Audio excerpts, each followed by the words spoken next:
Baik,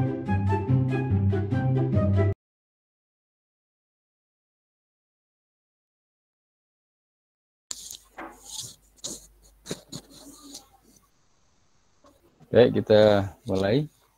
Nanti temannya yang terlambat, nggak apa-apa, langsung gabung saja. Baik, Assalamualaikum warahmatullahi wabarakatuh. Waalaikumsalam warahmatullahi wabarakatuh. Waalaikumsalam warahmatullahi wabarakatuh. Waalaikumsalam warahmatullahi wabarakatuh. Oke, selamat pagi, salam sejahtera dan salam sehat buat kita semua. Oke, setelah minggu lalu kita tidak bisa online karena crash ya dengan mata kuliah lain. Ini syukurlah yang mata kuliah lain bisa kita majukan sehingga kita bisa normal kuliah mulai hari ini. Jangan lupa untuk daftar ke ini ya, ke ilmu, ke e-learning kita. Jadi saya cek di ilmu belum semua gabung, tapi di grup kita semoga sudah ya, di grup WA. Jadi jangan sampai ada yang ketinggalan informasi, karena perkuliahan kita ya secara umum nanti tidak mesti lewat online begini. Mungkin beberapa saya taruh di ilmu dan Anda bisa pelajari kalau misalnya nanti sudah saya siapkan. Pada intinya yang penting jangan sampai ketinggalan info. Bisa lewat grup kita ini, grup WA, juga bisa sesekali pertemuan seperti ini. Tetapi yang di ilmu terutama, saya lihat tadi belum semua gabung ya. Coba saya lihat di... coba saya tampilkan share screen-nya. Mungkin sedikit kita review yang lalu, karena minggu lalu kan baru saya sampaikan materinya, tapi tidak ini ya, tidak pertemuan seperti ini. Ini kalau saya lihat di ilmu PN Jatim, ini yang bergabung di kelas B, kecerdasan buatan baru 19 ini ya. Jadi artinya dari 40 peserta ini belum semua gabung di sini.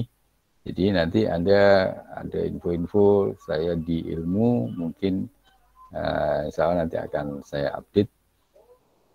Ini kan termasuk untuk materi kita yang minggu kedua juga sudah saya upload. Mungkin nanti ya mudah-mudahan saya di antara waktu-waktu saya insya Allah saya sempatkan untuk untuk menampilkan materi di sini. Jadi nanti pada intinya usahakan Anda semua gabung di ilmu. Ini cuman saya nggak tahu agak lambat ya. Ya apa ini sambil menunggu muter-muter. Nah ini. Nah ini seperti yang pertemuan yang kemarin kan sudah ada di sini semua. Jadi pertemuan yang pertama ini ada di sini, nanti Anda bisa lihat-lihat kembali yang seharusnya kita sampaikan minggu lalu. Nanti kita coba review sedikit supaya Anda lebih siap. Nah ini kalau memungkinkan nanti bisa kita lanjutkan ya ini pertemuan untuk pembahasan materi yang pertama. Cuma saya ingin mengoverview semua dulu supaya Anda ada tahu gambaran dari kecerdasan buatan. Di sini kan sudah ada mulai RPS-nya, mulai buku wajibnya ya. Buku wajibnya Anda download, termasuk cerita awal dari sejarah kecerdasan buatan seperti apa, state of the art-nya ya, perkembangan dari masa ke masa, dan yang terbaru seperti apa. Sekarang eranya adalah AI ini atau artificial intelligence atau kecerdasan buatan ini sudah digunakan hampir di semua bidang. Jadi ini cukup menjadi andalan bisnis modern saat ini ya, termasuk menggantikan peranan manusia untuk menjawab sistem secara otomatis ya. Nah, seperti chatbot sekarang kan sudah cukup banyak, mesin penjawab otomatis dan sebagainya ya, termasuk sistem untuk keamanan dan lain-lain ya, itu untuk pengenalan, identifikasi ya, ini cukup banyak untuk membantu manusia, tentunya bukan untuk menggantikan manusia, tapi secara umum untuk membantu ya, untuk membantu manusia. Kalau manusia kan kecerdasannya tidak tergantikan ya, tapi minimal dengan sistem yang cerdas mereka bisa mengambil sedikit dari kemampuan manusia untuk bisa digunakan secara dari waktu ke waktu yang dia tidak mengenal lelah ya, tidak mengenal capek, berbeda dengan manusia ya. Nah, kalau sistem robot misalnya dia bisa bekerja 24 jam penuh untuk kita, untuk bisnis kita ya. Ini kenapa harus ada kecerdasan buatan, ini yang cukup menarik. Jadi ada di cerita di sini di bagaimana perkembangan dari state of the art, perkembangan dari masa ke masa dari AI. Termasuk ini saya harapkan juga install Python Jupyter Notebook-nya. Ini ada panduan cara instalasinya, sudah saya upload juga. Kenapa kita butuh Python Jupyter Notebook? Ya, ini salah satu opsi dari saya. Anda boleh pakai bahasa lain sebenarnya yang Anda sukai. Tapi di dunia ini berapa persen begitu mengklaim lebih suka ke Python ya. Nah, Python ini bisa di-coding secara desktop menggunakan Spider atau berbasis web menggunakan Jupyter ya. Jadi saya lebih suka yang berbasis web menggunakan Jupyter. Nah, webnya tapi nanti lokal ya. Jadi kalau Anda mengikuti step by step panduan instalasi Python-nya ini, Anda nanti bisa jalankan Python secara web-based lokal di laptop Anda. Ya, meskipun Anda bisa menggunakan Python secara online di Drive, ya, menggunakan Google Colab, itu juga Anda bisa running Python di cloud, ya. Tapi itu nanti saja yang sudah advance, ya. Saya kira Anda cukup di lokal saja. Nah, ini kesiapannya yang seharusnya minggu lalu kita sampaikan. Nanti kita overview sedikit, karena saya nanti mungkin sampai 10:30 saja, ya. Karena setelah 10:30 saya harus ke kampus ya. Yang hari ini harus ke kampus. Ya, mudah-mudahan nanti dalam waktu singkat bisa saya overview kan untuk apa yang Anda harus lakukan supaya bisa lebih siap untuk memanfaatkan AI ini ya, kecerdasan buatan untuk menjadi salah satu apa ya? Menurut saya AI ini adalah salah satu mata kuliah unggulan di program studi informatika ya. Jadi salah satu ciri khas informatik adalah AI ini. Dan nanti AI ini juga bisa Anda tetap bawa sambil setelah lulus ya, sampai Anda lulus pun masih Anda bisa bekerja dengan AI. Karena banyak perusahaan-perusahaan modern saat ini yang mensyaratkan Anda harus menguasai salah satu AI atau machine learning yang berkembang saat ini ya. Ya, sebut saja perusahaan-perusahaan besar ya, kayak Google dan lain-lain itu sudah mesin pencari yang dikembangkan Google itu sudah menggunakan AI, dan orang-orang yang bergabung di penjualan atau marketplace itu sudah mempertemukan penjual dan pembeli secara cerdas ya. Termasuk bagaimana mengarahkan penjual, termasuk iklan-iklan yang sesuai dengan kebutuhan masing-masing orang, itu sudah bisa digunakan AI ya. Ya, ini jadi perkembangannya sudah luar biasa. Jadi kalau Anda nanti punya salah satu skill AI, harus lulus di informatics ini, mungkin nanti kalau mau menambah skill lagi, nanti Anda masih mau belajar machine learning dan lain-lain, itu juga cukup banyak membantu ya untuk menambah keahlian Anda di bidang informatics terutama. Nah, nanti kalau Anda selesai yang agak cerdas, Anda tetap download untuk Anda pelajari sendiri dulu ya. Tapi kita coba sampaikan secara cepat untuk overview hari ini, supaya Anda bisa punya kesiapan yang cukup untuk mengikuti kuliah AI ya. Oke, ini jangan sampai lupa untuk gabung di ilmu. Tadi saya lihat di peserta baru belum semua ya. Oke, ini saya lihat sudah cukup banyak yang hadir, tapi belum 100% saya lihat ya. Ya, nggak apa-apa. Karena nanti Anda masih bisa nyusul, ataupun kalau ketinggalan nanti tetap bisa lewat e-learning ataupun lewat channel saya ya. Nanti bisa ada, tapi mungkin saya seininya ya waktunya untuk uploadnya. Tapi Anda bisa lihat dari kuliah-kuliah yang sebelumnya, itu sudah ada di YouTube saya. Kata kuncinya pakai nama saya dan UPN, gitu nanti Anda ada di YouTube juga. Terutama mungkin tugas-tugas yang tahun lalu yang sudah dikerjakan kakak kelas Anda ya. Oke, baik, ini untuk cerita sebelum ke sini, ini mungkin saya tunjukkan sedikit riset saya terkait dengan AI supaya nanti ada gambaran kira-kira riset kita seperti apa ya. Nah, ini mungkin ada yang baru ketemu kuliah saya pertama kali ini, mungkin belum begitu kenal saya. Ini coba saya ini kan sekilas saja, terutama nanti di risetnya ya. Nah, ini mungkin Anda bisa lihat di sini, saya sebelumnya di kampus sebelah di Stikom atau Dinamika University 10 tahun, sebelum 2006 sampai sekarang di UPN ya. Nah, saya dan teman-teman ini ada mendirikan IoT.net yang mungkin Anda nanti juga bisa bergabung untuk memanfaatkan salah satu klubnya untuk riset-riset di bidang IoT. Nah, IoT sekarang bisa digabung dengan AI sehingga menghasilkan sistem berbasis internet yang cerdas ya. Anda bisa monitoring jarak jauh ya. Anda bisa mengendalikan rumah Anda dari jarak jauh dan sebagainya ya, termasuk untuk security, safety, kebencanaan dan sebagainya ya. Ini ada di sini. Termasuk di IoT ini ya, kalau Anda mau gabung di Asosiasi Internet of Things Indonesia juga bisa ya. Oke, kira-kira seperti itu, dan tentunya Anda sudah tahu saya karena saya juga sebagai Wadek 3 ya untuk saat ini. Dan tentunya ini juga PIC bidang computer science di lebih dari 40 perguruan tinggi di Indonesia yang tergabung di Majelis Rektor Perguruan Tinggi Negeri UPN tergabung salah satu di sini. Dan kebetulan kita menjadi salah satu PIC di bidang IT-nya ya, Computer Science. Ini agendanya tiap tahun biasanya ada kuliah tamu dari profesor-profesor kita yang ada di terutama Amerika dan Kanada ya. Saya nggak tahu untuk bulan ini kapan, nanti kita coba agendakan insya Allah ya. Termasuk ICT sampai 2021 kemarin saya masih jadi koordinatornya, sekarang cukup jadi anggotanya. Ya, ini ada teman-teman Anda yang berhasil lolos ICT tahun ini dan didanai oleh negara atau Dikti untuk mengikuti program ini sehingga Anda bisa ngambil kuliah di luar negeri ya.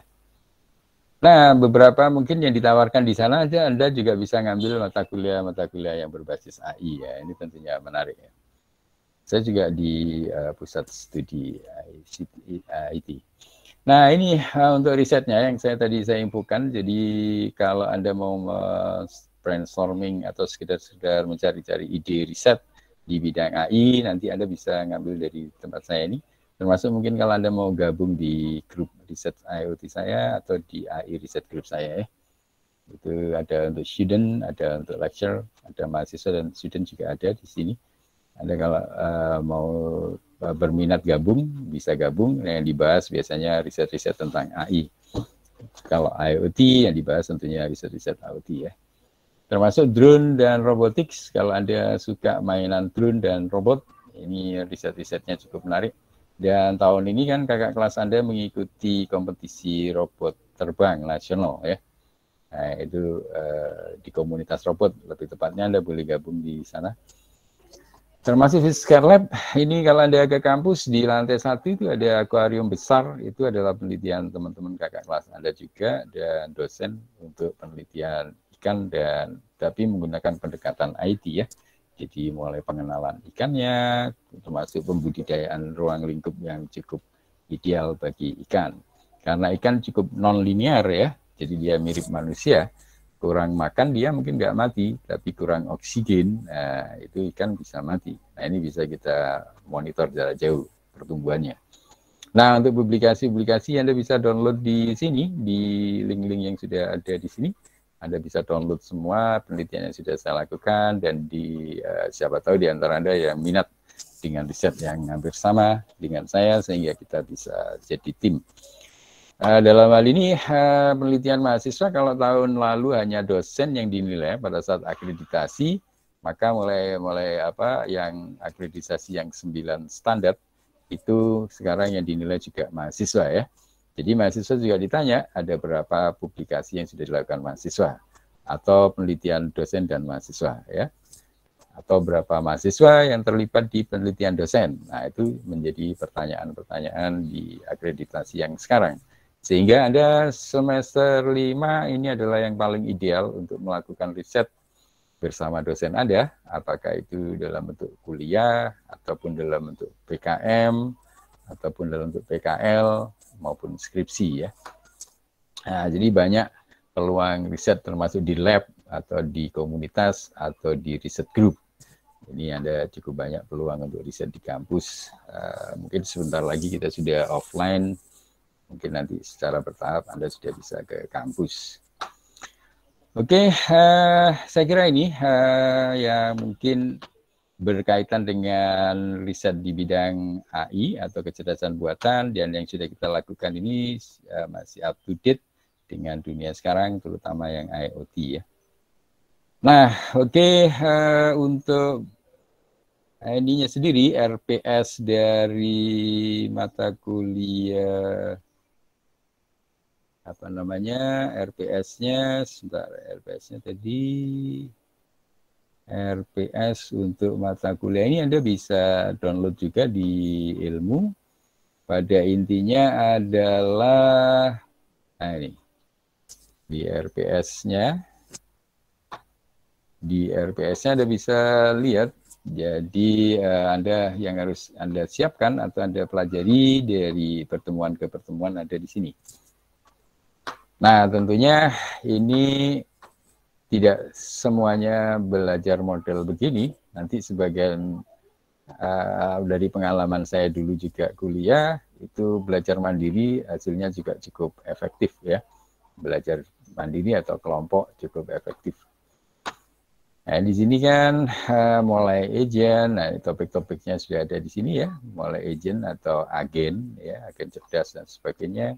Kemudian pencarian ya dan sebagainya ya, masalah pencarian, problem dan seterusnya, termasuk nanti bagaimana penalaran dan membuat logika, salah satunya mungkin pakai fuzzy. Nanti sebelum UTS ya, ini belajar ada fuzzy. Ini fuzzy yang terbaru sekarang adalah fuzzy type 2, mungkin nanti kita bisa pelajari di sini. Jadi kalau Anda mungkin belajar bilang fuzzy, wah ini kok sudah kuno ilmunya, ya fuzzy-nya mungkin kuno, tapi pengembangan dari fuzzy masih dipakai sampai sekarang, bahkan produk-produk menjadi yang Anda temui di pasar, seperti vacuum cleaner, nah itu sudah mesin cuci, ya, ada yang sudah pakai fuzzy ya. Nah sekarang masih dikembangkan terus, dan lahirlah fuzzy type 2, nah nanti mungkin kita pelajari juga di sini ya, fuzzy type 2 itu adalah pengembangan dari fuzzy konvensional yang ada sebelumnya. Nah ini mungkin nanti sampai UTS, dan berikutnya adalah kelanjutannya. Setelah UTS nanti mungkin ada juga ada semacam proyek yang Anda kerjakan bersama teman-teman kelompok Anda berkaitan dengan AI. Dan selanjutnya nanti evaluasinya. Ini yang tahun lalu ya. Nah, di sini tapi saya kira ini termasuk bias ada di sini juga, tapi yang di sini nggak sampai di yang RPS ini nggak sampai di apa namanya, ini sampai genetik dan seterusnya, tapi tidak ada natural language processing atau NLP. Nah, saya pinginnya yang tahun ini kita bisa sampai NLP ya, natural language processing ya, seperti yang ada di buku wajibnya. Ini kan ada buku wajibnya disebutkan di sini.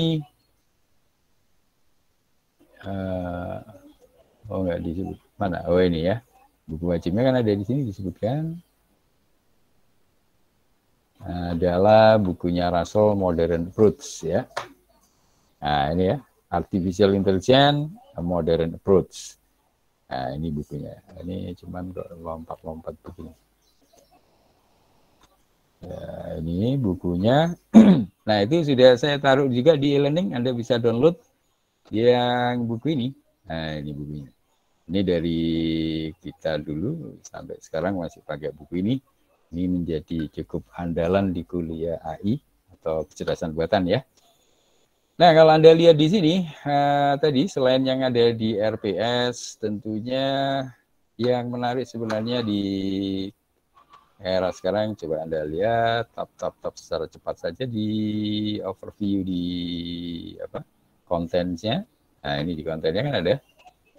Ini ada di pelajaran-pelajaran di sini yang terakhir sebenarnya ada namanya proses pembelajaran, nanti kita belajar ada neural dan deep learning.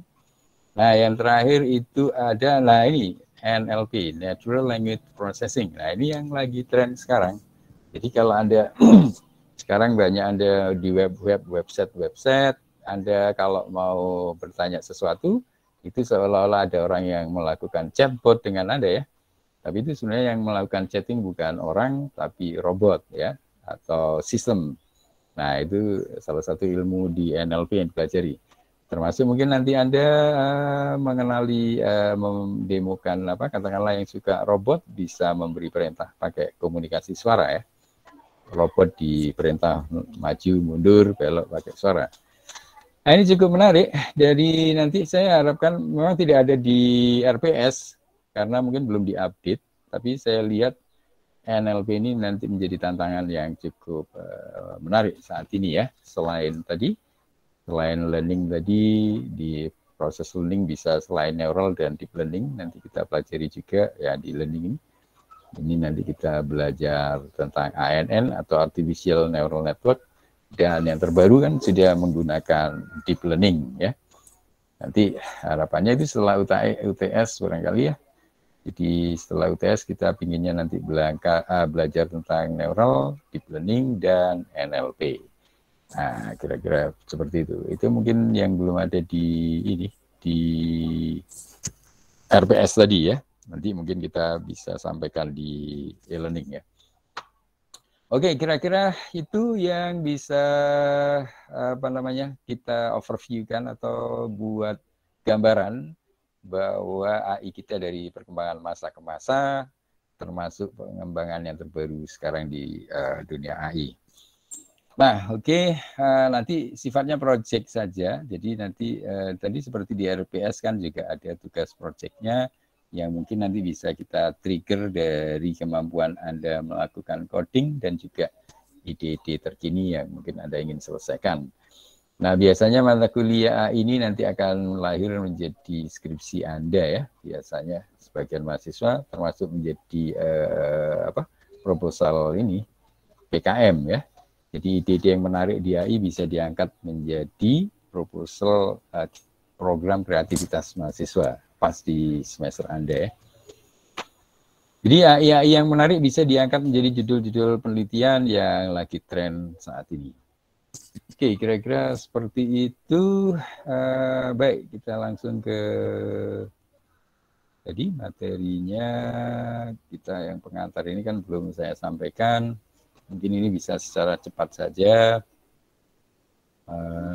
Yang ini ya, ini yang seharusnya minggu lalu kita overview sedikit, supaya nanti Anda bisa mempersiapkan diri untuk lebih baik, sehingga pada saatnya Anda belajar codingnya sebagai wujud aplikasi praktis atau kemampuan motorik praktikal ya, selain teori dan konsep, nanti Anda wujudkan dalam bentuk coding ya. Tentu yang tadi saya inginkan Anda menginstal Python Jupyter Notebook ya.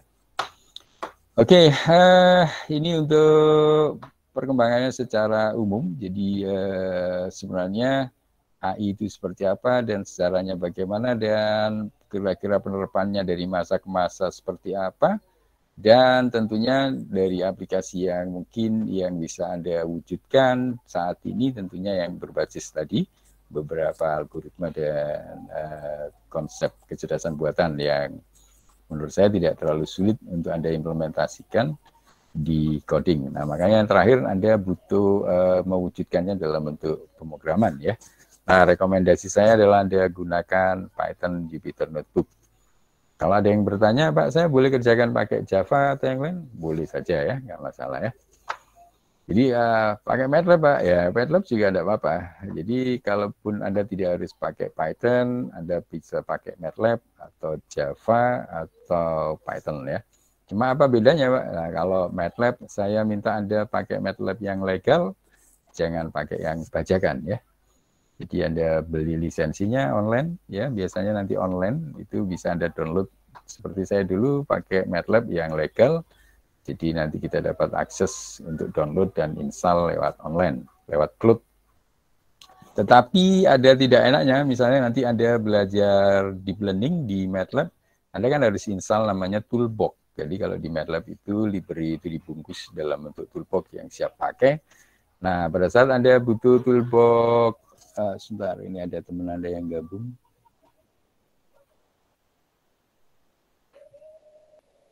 Pada saat pada saat Anda butuh toolbox deep learning misalnya, Anda kan harus install. Nah, waktu install Anda tetap harus bayar lagi ya. Jadi satu toolbox itu bisa sekian ratus ribu atau juta bahkan kalau yang bagus ya. Jadi Anda kalau MATLAB bedanya karena dia tidak open source dan juga tidak free ya. Tidak free dan tidak open source, maka Anda harus bayar supaya legal ya. Nah, terus kalau pakai Java, Pak, ya boleh. Java itu free, tetapi tidak open source. Ya, tapi Javanya free, Anda boleh pakai, tidak usah bayar ya Javanya. Tetapi Anda tidak pernah bisa masuk ke open source-nya Java ya, karena memang dia tidak open source, tetapi free ya. Nah, boleh pakai Java, itu sedikit lebih ini, dan legal, Anda free, tetapi tidak open source. Nah, kalau pakai Java, Pak, ya boleh. Nah, terus kalau pakai Python, nah itu yang saya rekomendasikan. Saya lebih suka karena Python juga selain free, dia juga open source ya. Makanya dia dikembangkan terus dan perkembangannya sangat cepat. Sekarang sudah versi 39 berapa gitu ya. Tapi nanti rekomendasi saya Anda tetap download yang 38 saja, karena banyak beberapa library yang sudah ready di 38 dan tidak bisa jalan di 39. Nah, kira-kira itu solusinya. Jadi dia bisa Anda pakai yang desktop, pakai Spider, atau Anda pakai yang web-based, pakai Jupyter. Tadi yang saya rekomendasikan yang web-based. Nah, nanti Anda bisa download cara instalasinya di e-learning tadi. Nah, kira-kira seperti itu. Ini gambar-gambarannya Anda bisa baca sendiri saja. Dan ini buku yang tadi sudah saya sampaikan. Dan ini juga bisa Anda download bukunya. Dan ini buku yang cukup terkenal dari zaman bahula dulu juga pakai buku ini ya, belajarnya. Nah, kira-kira seperti ini topiknya. Nanti kita belajar mulai agen cerdas ya, kemudian problem solving untuk searching. Nah, searching ini cukup jadi andalan dan jangan sekali-kali Anda meremehkan searching ini, searching atau pencarian ini ya. Kenapa? Ya, Anda bisa tahu sendiri mesin pencarian terbesar sekarang seperti Google itu bisa kaya raya karena searching-nya itu ya, karena bisnis pencariannya ya. Jadi kalau orang itu bisa profesional dan luar biasa menemukan suatu ide AI di dalam sistemnya, maka dia bisa membangun sebuah sistem besar. Ya. Salah satu contoh yang realistis sekarang adalah Google itu. Selain mungkin misi-misi lain ya, Google banyak memberi ya. Google banyak memberi, kita bisa pakai macam-macam punyanya Google, email dan sebagainya. Ya sudah sepantasnya dia juga bisa mendapat banyak dari kita. Nah, ini di pencarian ini, nanti mungkin kita beberapa pelajari tekniknya. Jadi mungkin agak berbeda dengan yang dikembangkan Google. Karena kan untuk sesuatu yang profesional dan premium sifatnya dan apa ya, yang berbayar, ya meskipun diletakkan secara free, tapi bagaimana ide di dalamnya kan masih black box. Ya, bagaimana strategi pemodelan pencarian yang dilakukan dia. Ya, tetapi mungkin ada sebagian yang mungkin tetap bisa Anda cari infonya di internet. Bagaimana mesin pencari Google dibangun ya. Sedangkan kalau Anda mau membeli API-nya saja, ya masih bisa sih digabung dengan bahasa lain. Tapi nanti kita bungkusnya itu sudah disiapkan sama Google, tinggal kita beli ya untuk kita taruh di sistem kita. Dan seterusnya nanti mungkin dari awal itu ide AI-nya itu baru bisa muncul ada namanya penalaran logik. Nah, ini kita bisa memperkirakan bagaimana kira-kira kita memanfaatkan logika kita untuk menyelesaikan beberapa problem secara cerdas ya. Nah, baru nanti secara sistematis kita susun dalam bentuk logic, tree, jaringan semantik, frame, dan seterusnya di sini ya. Representasi dari pengetahuannya. Nah, baru nanti sedikit ke problem yang uncertain, jadi sesuatu yang tidak pasti, yang abu-abu, itu bisa kita dekati menggunakan konsep-konsep logika fuzzy ini ya. Nah, ini baru nanti UTS setelah kita selesaikan fase. Nah, kira-kira ini yang kita bahas sampai UTS ya. Nah, setelah itu nanti tentunya sambil Anda tetap mengerjakan proyek timnya sebisanya. Kalau tadi nunggu pelajaran berarti sampai ini, tapi Anda boleh tidak step by step, artinya tidak harus serial. Artinya Anda boleh langsung belajar sampai yang akhir di sini ya. Misalnya dari hari pertama ini kalau Anda mau belajar NLP sekarang juga boleh. Karena kalau nunggu kuliah nanti kan nunggu setelah UTS tadi ya. Setelah UTS pun kita masih belajar Bayes ya. Bayes ini Anda terapkan di banyak aplikasi dan ini cukup menarik juga menggunakan probability. Kemudian proses learning. Nah, ini ciri khas dari learning ini kan seolah-olah mau menirukan manusia ya. Dia seolah-olah sistem bisa belajar. Nah, ini cukup menarik juga di AI. Makanya dipelajari di neural network, dan neural network ini lahir kembali menjadi deep learning ya. Termasuk bagaimana kita, yang penting adalah bagaimana mewujudkan konsep neural network dan deep learning ini dalam apa? Pemrograman ya. Pemrogramannya pakai bahasa apa? Ya, Python, Jupyter Notebook tadi ya. Nah, ini saya kira sampai ini deep learning dan ini Anda sudah bisa membangun project dari awal. Karena belajar AI ini tidak harus urut ya, artinya Anda boleh langsung dari sekarang sudah nyari-nyari info, bagaimana belajar tentang NN, bagaimana belajar tentang deep learning, dan seterusnya ya. Termasuk untuk belajar yang menggunakan communication skill, jadi bagaimana menggunakan komunikasi, perceiving, dan ini pemahaman dan tindakan menggunakan yang disebut NLP ya. Natural Language Processing, kalau mengikuti alur ini dia menjelang UAS, artinya masih lama Anda belajar ini.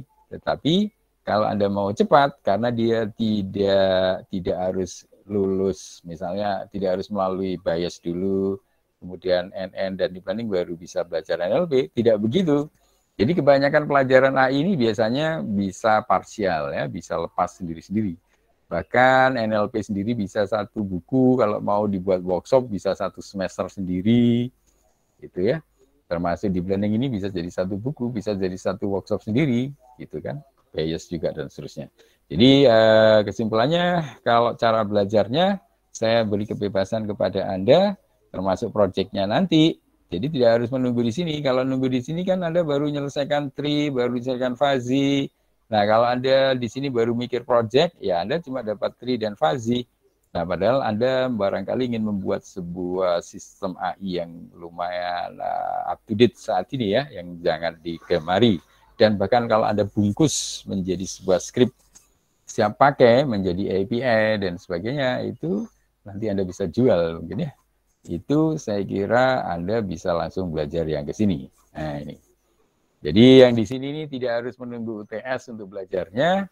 Anda boleh belajar dulu sendiri. Itu maksud saya, Anda bisa belajar sendiri dulu. Nanti pada saat bersama saya mungkin sekedar diskusinya gitu ya. Untuk pendalamannya. Sementara dari awal ini Anda sudah boleh mencari-cari. Sekarang resource di internet sudah cukup banyak. YouTube juga sudah cukup banyak. Buku-buku juga sudah cukup banyak untuk belajar ini langsung ya. Jadi dia tidak serial sifatnya, boleh Anda secara paralel. Cuma karena kita sesuai tuntutan di RPS, ya tentunya kita tetap sampaikan secara serial, tetapi Anda cara belajarnya boleh paralel, ya, boleh bersamaan ya. Dari awal, tetapi Anda boleh belajar sendirilah. Nah, nanti tinggal ya, mudah-mudahan saya kalau nanti ada ini sudah saya siapkan materinya, bisa saya upload dulu di e-learning, Anda bisa pelajari dulu. Nah, kira-kira itu yang kita pelajari dari awal sampai akhir, dan saya kira kalau Anda sudah bisa menguasai semua ini, Anda sudah jagoan lah ya. Anda sudah bisa mau fight kompetisi gemastik nasional, insya Allah sudah percaya diri ya. Kita tiap tahun itu ada kompetisi di gemastik ya, kalau untuk coding, pemrograman, termasuk IoT sekarang dilombakan di gemastik. Termasuk mungkin di PKM ya, di PKM program kreativitas mahasiswa banyak ilmu-ilmu AI-nya dan itu cukup digemari oleh para reviewer. Kalau ada yang mengangkat judul AI biasanya bisa lolos dan didanai. Apalagi kalau hanya sekedar untuk PKL di perusahaan, banyak perusahaan yang sekarang juga ingin menerapkan AI, ya, termasuk mesin-mesin penjawab tadi, penjawab chat, dan sebagainya. Dan tentunya nanti kalau mau ini bisa juga untuk skripsi tentunya ya. Jadi selain untuk PKL, PKM, dan skripsi, itu juga cukup menarik menggunakan pendekatan AI. Jadi ya saya harapkan Anda belajarnya juga tidak harus serial, tidak harus urut begini. Anda kan sudah saya kasih bukunya, dari buku tadi itu sudah bisa. Nah nanti buku itu sebenarnya dilengkapi skrip, nanti di mana ya, di skripnya nanti mungkin ada di slide saya yang kedua, saya tunjukkan alamatnya kalau tidak salah. Ada alamatnya, jadi Anda bisa download dulu skripnya untuk Anda coba, kalau belum tahu nanti kita belajar bareng-bareng. Nah, kira-kira itu masih ada 5 menit lagi ya. Ini saya brainstorming cepat saja. Ini nanti Anda baca sendiri kalau mengenai apa itu AI, saya kira nggak terlalu ini ya. Ini kan maksudnya kenapa muncul AI. Jadi AI ini kan setidaknya ingin menirukan manusia ya. Manusia ingin menyelesaikan masalah, manusia ini sudah super. Dengan ilmu pengetahuannya, manusia bisa menyelesaikan banyak hal ya.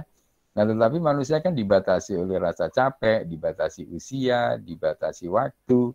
Nah, bagaimana kemampuan manusia tadi itu masih bisa tetap bekerja 24 jam, dengan bisa seolah-olah berpikir, menyelesaikan masalah, mengambil keputusan, maka lahirlah AI, ya kan? Karena AI paling tidak untuk membantu manusia dan mungkin menggantikan manusia dalam beberapa hal saja ya. Terutama untuk yang tadi, yang butuh bekerja online termasuk real time secara penuh waktu 24 jam. Nah, ini saya kira Anda cukup baca-baca saja bagaimana perkembangan AI-nya, termasuk secara dari masa ke masa sebelum kemerdekaan sampai sekarang. Nah, ini state of the art-nya, jadi kira-kira yang dilakukan AI itu apa saja, sampai yang terbaru adalah tadi itu, yang berkaitan dengan spoken ini ya, yang apa, NLP. Nah, diterapkan di dunia nyata juga sudah, mobil-mobil yang tanpa supir ini juga sudah dikembangkan dan seterusnya, termasuk di robot-robot, saya kira termasuk pengenalan di jalan raya, pedestrian, orang-orang yang lewat dan sebagainya, ini sudah lumayan banyak penerapannya. Dan ini sudah kita lakukan di ikan di lantai 1 kampus untuk deteksi jenis-jenis ikan. Ya, kira-kira gambarnya seperti ini. Nah, itu overview secara singkat yang seharusnya minggu lalu. Nah, untuk agen cerdasnya disimpan dulu. Jadi agen cerdasnya ini tidak bisa saya sampaikan sekarang mengingat waktunya. Anda baca-baca dulu saja. Ini yang penting sekarang adalah Anda menyiapkan dari sisi ini, dari sisi kesiapan Anda untuk bisa mengikuti kuliah kita. Jadi nanti selain Anda belajar tentang teori atau konsepnya, Anda adalah berusaha menerapkannya dan mengimplementasikannya dalam bentuk coding ya. Nah, ini saya ambil dari buku saya untuk menjelaskan instalasi Python-nya di sini. Ini Anda tidak harus beli buku ini ya. Ini bukan promo. Tapi kalau Anda mau beli ini nanti dipakainya setelah UTS yang tadi konsep deep learning-nya itu. Nah, yang penting di sini ini saya ngambil penjelasan tentang cara instalasi Python ya. Jadi saya anggap Anda belum semuanya familiar. Jadi ada yang mungkin baru belajar Python, saya kira tidak ada masalah karena bisa belajar Python zaman sekarang berbeda dengan zaman saya kuliah dulu. Kalau dulu lebih banyak Blue, jadi menggunakan konsul-konsul saja. Nah, sekarang sudah banyak tools environment yang dikenali Windows sehingga bisa jalan di web menggunakan Jupyter, bisa lewat desktop seperti MATLAB di Spider ya, dengan cara install Conda ya. Nah, tapi ini ya saya rekomendasikan Anda menggunakan Jupyter saja untuk menjalankan Python-nya. Nah, caranya cukup gampang. Pertama ada download Python-nya dulu di alamat python.org ini. Ya, ada download. Rekomendasi saya 38 kalau bisa yang terbaru, waktu buku saya ini saya buat, saya yang terbaru adalah 388 ya. Kenapa tidak 39 Mbak? Karena 39 itu juga sudah muncul sekarang. Jadi kalau Anda ke alamat di apa ini tadi Python ORG ini sudah muncul 39. Nah, di sini saya jelaskan nanti ada beberapa library yang belum disupport seperti TensorFlow punyanya Google itu belum support di 39 pada saat buku ini saya tulis ya. Saya nggak tahu yang sekarang, tapi rasanya juga belum. Supaya tidak ada kendala, diinstal saja yang 38 ya. Anda boleh pilih yang 3810 salah satunya ya. Atau 38, pokoknya 38 depannya. Nah, cara installnya cukup mudah. Setelah ada download tadi, kan tinggal Anda klik kanan install as administrator ya. Jangan lupa ininya dilakukan centang ini, add Python to 38 to pad, ini supaya nanti dikenali di seluruh lingkungan Windows ya. Baru Anda ketik install now, ini Anda klik install now, udah dia akan install sendiri sampai selesai, diikuti saja.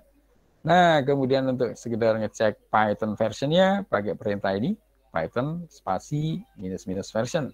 Ini caranya di mana? Ini Anda jalankan di pojok kiri ini, ada search. Nah, ini ada search. Kemudian Anda ketikkan cmd. Ini cmd ini untuk ke command prompt. Nah, setiap kali Anda butuh command prompt, jangan lupa klik kanannya itu sebagai ini, run as administrator ya. Ini penting.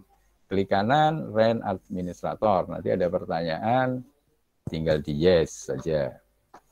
Ini tinggal di klik yes. Nah, ini yes. Nah, nanti Anda akan masuk ke prompt seperti ini ya. Ini seperti yang di panduan saya. Dan di sini Anda bisa ketikkan yang ada di sini, bisa dikopikan juga bisa. Terus Anda jalankan di prompt tadi. Ini paste di sini. Tinggal Anda enter. Nanti akan keluar. Nah, ini seperti pattern yang punya saya ini sudah muncul di versi 3810 yang saya. Ini di pattern yang terbaru adalah pattern 10 ya. Ini pattern. Tidak harus itu, Anda boleh pokoknya 3812 mungkin juga sudah ada.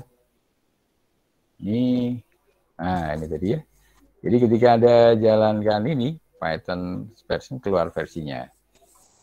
Nah, kalau yang punya saya pakai 3810, tapi kalau buku ini waktu saya buat, ini masih 388. Tapi saya kira masih sama ya.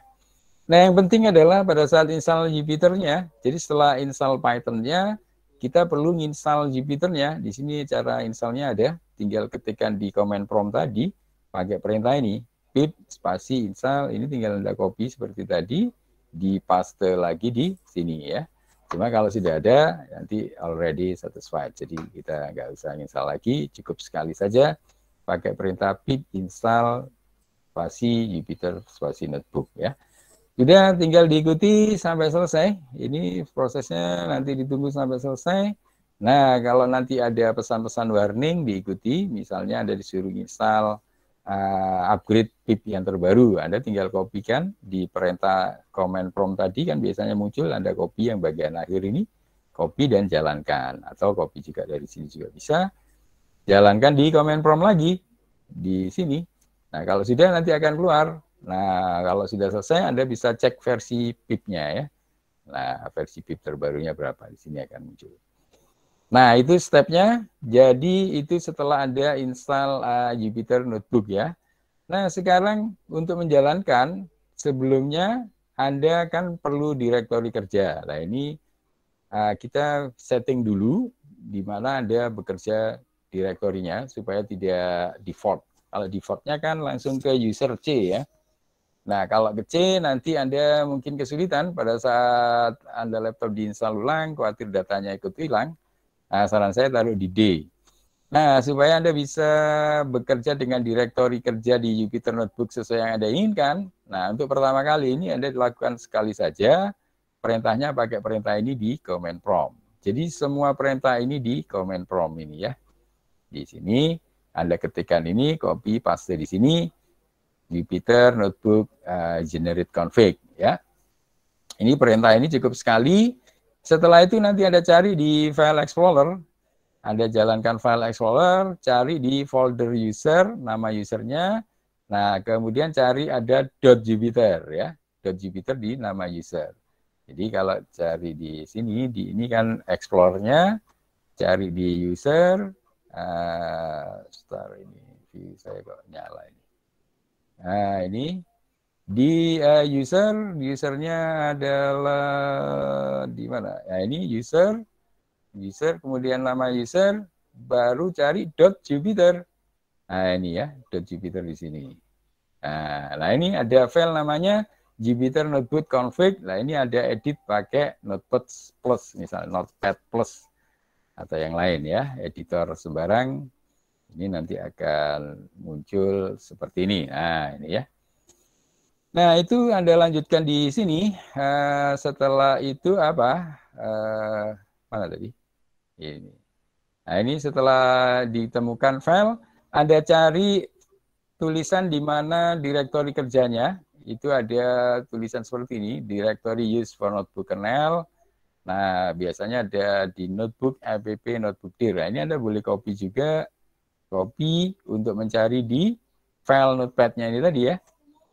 Di Notepad Plus ini, Ctrl F, ditunggu sebentar. Nah, ini baru Anda Ctrl V, nanti ada find next. Nah, nanti Anda akan diarahkan di mana tempatnya. Nah, di sini ya. Nah, ini biasanya awalnya masih ada tanda pagarnya, ini berarti di komen, dia tidak dieksekusi.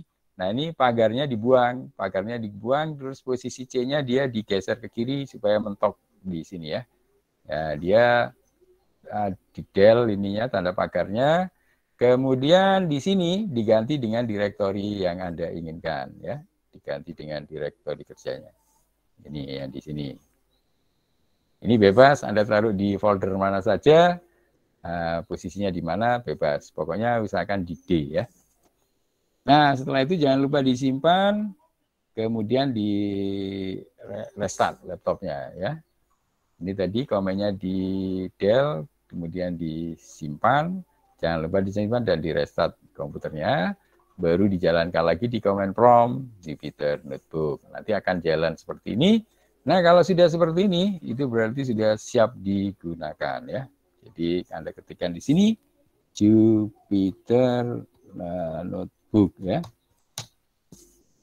Nah, nanti selanjutnya saya anggap Anda sudah terinstall Jupyter Notebook-nya sehingga nanti kita langsung bekerja di Python Jupyter Notebook ya. Tinggal diketikkan di Jupyter Notebook-nya, nanti dia akan otomatis membawa ke browser dan sudah bisa dilakukan coding ya. Nah, saya kira seperti itu. Ini sambil menunggu, ini sebenarnya saya sudah, pokoknya intinya nanti dia akan jalan seperti, ini masih nunggu ya. Seperti, ini masih jalan. Jadi dia akan langsung membawa ke browser. Nah, seperti ini ya. Nah, tadi kalau tidak Anda setting direktori kerjanya, dia akan otomatis ke default-nya di C user, dan itu saya kira nanti Anda akan menyulitkan pada saat ingin melakukan pekerjaan lanjutannya, ingin melanjutkan coding dan sebagainya. Nah, ini kalau Anda sudah setting direktori kerjanya, maka dia akan menuju direktori kerja yang Anda sudah setting tadi. Nah, ini tinggal ditunggu, ini tinggal kecepatan laptopnya masing-masing ya.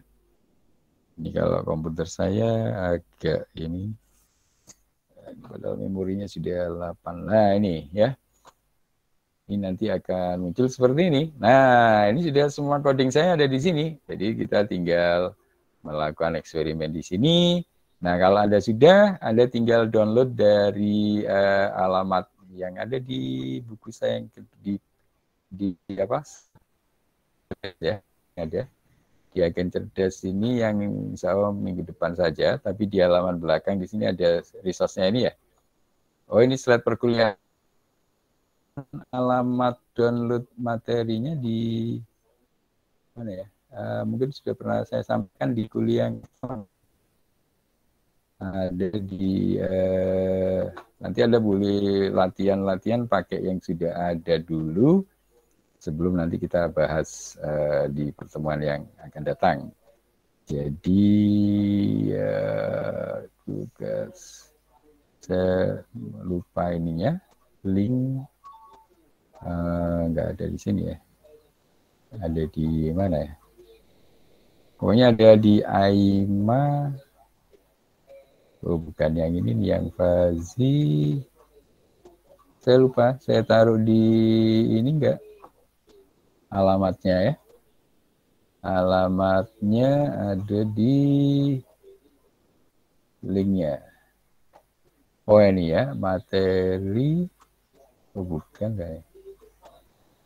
Link. Oh bukan. Ya intinya ada di, Anda bisa cari di internet linknya. Apa ada di sini? Ada di sini enggak? Halaman terakhir. Oh enggak ada. Ada, jadi sebenarnya Anda cari di internet itu ada, cuman saya lupa naruh linknya. Yang tadi itu link untuk ininya ya. Link untuk materi PPT-nya itu ada di sini. AIMA, tapi sama-sama di AIMA juga.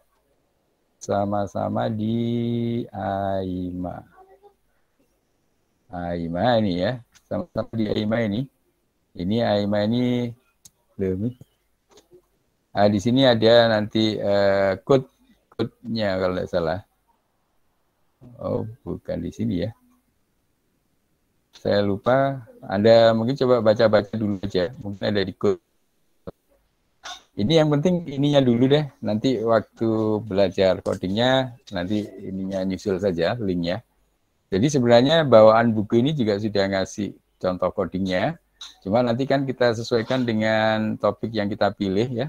Jadi tidak semuanya kita gunakan, nanti Anda tambah pusing, kita ambil yang penting-penting sesuai yang sudah saya pilihkan tadi. Ya, ini yang ada di topik-topik sini ya.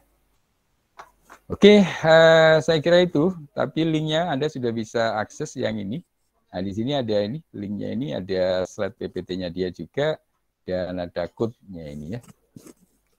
Cuman code-nya ada di di GitHub mungkin ya. Anda ikuti, cuman agak lambat ya. Ini laptop saya aja. Pokoknya Anda akses saja. Oke, sambil nunggu ini mungkin kalau ada yang mau tanya silakan sebelum saya akhiri mungkin. Tunggu kita di Oke, silakan. Pak, izin bertanya. Ya, silakan. Tadi kalau misalkan mau mengganti direktorinya tadi, Pak, apakah harus selalu di restart? Apa cukup di refresh saja ya, Pak? Boleh coba dilakukan. Kalau ini kan saya membuat contoh ini biar memastikan ya. Jadi untuk memastikan bahwa kita nggak 2 kali kerja, biasanya saya simpan, saya restart. Tapi kalau misalnya cukup Anda tutup ininya sudah bisa, Anda jalankan sudah tereksekusi, ya sudah cukup. Ya Anda coba dulu aja. Kalau misalnya dijalankan sudah langsung ke direktori kerja, berarti sudah berhasil gitu. Karena kalau Anda tidak berhasil, berarti masih ke default-nya. Posisi default-nya itu tidak seperti ini, jadi default-nya tidak seperti ini, jadi langsung ke user kan. Nah, sedangkan kalau Anda settingnya tadi berhasil, maka akan menuju direktori kerja Anda di D misalnya. Ya Anda coba saja, jadi itu saya simpan, saya restart itu untuk memastikan, jadi kalau di restart pasti akan berhasil. Nah, cuma yang saya nggak coba start, kalau sudah berhasil ya sudah, nggak apa-apa. Gimana, Anda tidak coba? Ya, silakan dicoba langsung saja ya. Iya, Pak. Ya, mungkin yang lain? Ada yang tanya yang lain? Jadi nanti kelompok saja, tugasnya mungkin boleh 2 orang atau 3 orang sudah coba bikin tim. Nanti risetnya sesuai topik kita, dan seperti yang saya sampaikan tadi, materi tidak harus urut, Anda boleh langsung nyari riset topik tentang NLP sekarang yang lagi tren, atau deep learning, atau neural. Itu saya lihat mahasiswa-mahasiswa kita yang sudah bikin paper-paper dan belum skripsi, itu rata-rata belajar sendiri juga ya. Jadi belajar di internet kan sudah cukup banyak sekarang contoh-contoh deep learning, nanti diganti datanya sendiri. Nah, usahakan nanti datanya pakai data Anda mencari sendiri. Apakah itu ngoleksi dari internet juga boleh sih. Data gambar-gambar ikan di internet kan banyak, ada klasifikasi. Atau Anda jalan-jalan beneran untuk mengenal di mall-mall. Anda dapat video, jalan-jalan ke mall bawa handphone, direkam videonya, nanti dari hasil video Anda dilakukan tracking, ya, identifikasi, mengenali mana orang, mana barang bawaannya, dan lain-lain. Jadi sebenarnya cukup banyak aplikasi yang bisa diterapkan di lapangan nanti. Jadi saya sudah menunjukkan tadi caranya belajarnya tidak harus serial, Anda bebas saja dari awal langsung akhir, dan sudah bisa dibentuk timnya 2-3 orang untuk meneliti yang hobinya sama ya. Target saya nanti ada yang bisa ikut Demastik, ada yang ikut BKM dari kuliah ini ya. Kira-kira seperti itu. Ada lagi pertanyaan sebelum saya akhiri? Karena saya harus segera ke kampus habis ini. Ada lagi yang ditanyakan? Ini tadi masih muter-muter, ini alamatnya ada di GitHub. Jadi yang penting Anda sudah dapat linknya di presentasi saya. Nah ini ya. Nah di sini sebenarnya nanti Anda cari mana yang pakai AIMA Python. Nah ini yang AIMA Python ini. Ini yang menggunakan Python. Jadi buku ini juga bisa yang suka Java, pakai Java bisa. Yang pakai Python, pakai yang AIMA Python ini. Jadi ini link ini diperoleh dari slide saya yang agen cerdas.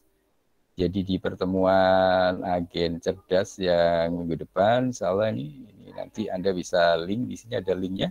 Dan dari link di situ ada code. Nah, code itu kalau Anda klik nanti akan menuju ke pilihan tadi. Nah, Anda cari yang pakai Python saja. Oke, ini internetnya.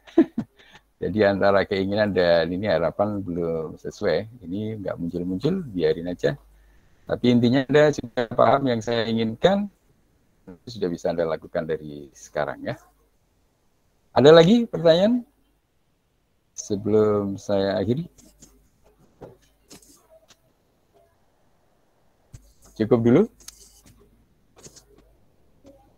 Baik, kalau tidak ada pertanyaan, saya kira sudah cukup jelas, dan nanti kalau belum jelas pun masih ada grup dan ada e-learning, kita bisa untuk komunikasi lanjutannya. Saya kira demikian, terima kasih atas kehadirannya hari ini, tetap menjaga protokol kesehatan, tetap sehat semua, dan selamat siang, dan wassalamualaikum warahmatullahi wabarakatuh. Waalaikumsalam warahmatullahi wabarakatuh. Terima kasih Pak. Terima kasih Pak. Terima kasih Pak. Oke.